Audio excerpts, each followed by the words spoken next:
One of the things that emerged from the 2020 global pandemic is the normalization of the decentralized workforce. It is now common practice for companies to have their designers located in Eastern Europe, their customer support team located in Asia, and their execs scattered around the world. And this, of course, generates a new set of challenges for these companies. How do you work with people located in 7 different time zones? How do you organize meetings? How do you coach your team? How do you communicate effectively? Companies like Zoom, Slack, or Canva have actually become stronger during this crisis. And that's because they were able to bring solutions to this new set of challenges that companies were facing.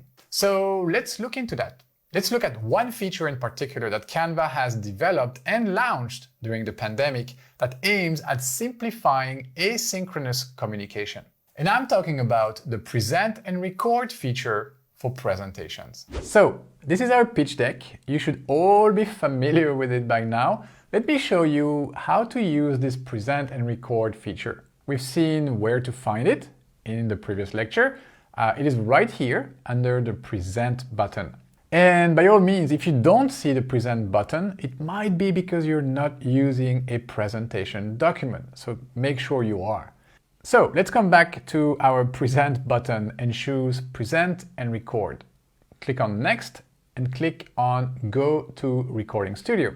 Canva will now prompt you to set up your camera and microphone. So choose what's best for you.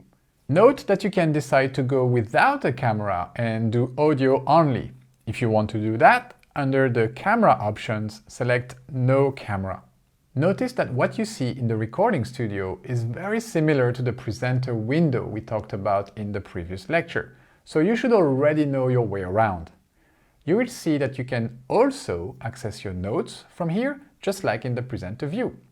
Okay, so when you're ready to start talking over your presentation, just click on Start Recording.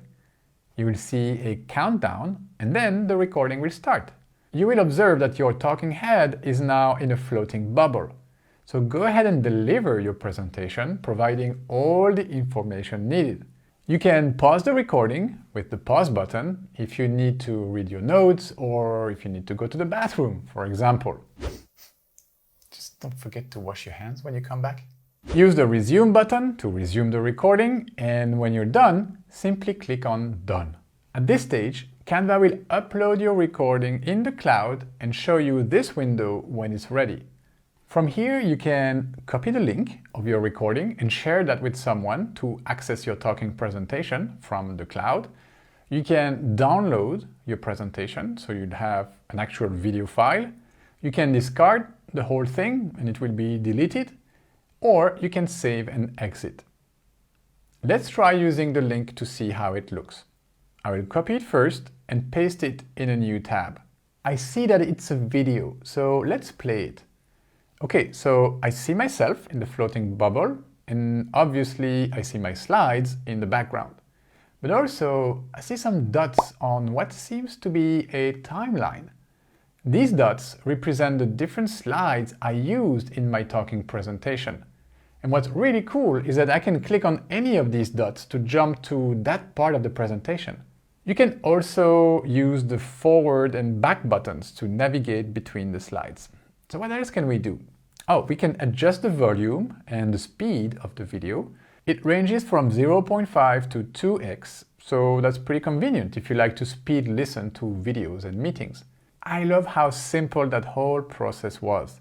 You prepare your slides, head over to the recording studio, talk over your slides and share the link. Super easy. If you decide to download your talking presentation, you will end up with a video file. Now, if you think, oh, I made some mistakes, I should have said that in a different way, and you're not happy about your delivery, you can always come back to the studio and record again. Simply go back to the present button, hit present and record again, click next, and here you will see the option to delete the recording. Note that you will have to delete the previous recording if you want to record a new one. So that's it. That is the present and record feature for presentations, which I believe is really powerful to deliver asynchronous training sessions or presentations. We have one more lecture to go in which I will show you how to turn your presentation into a website that you can share with your audience.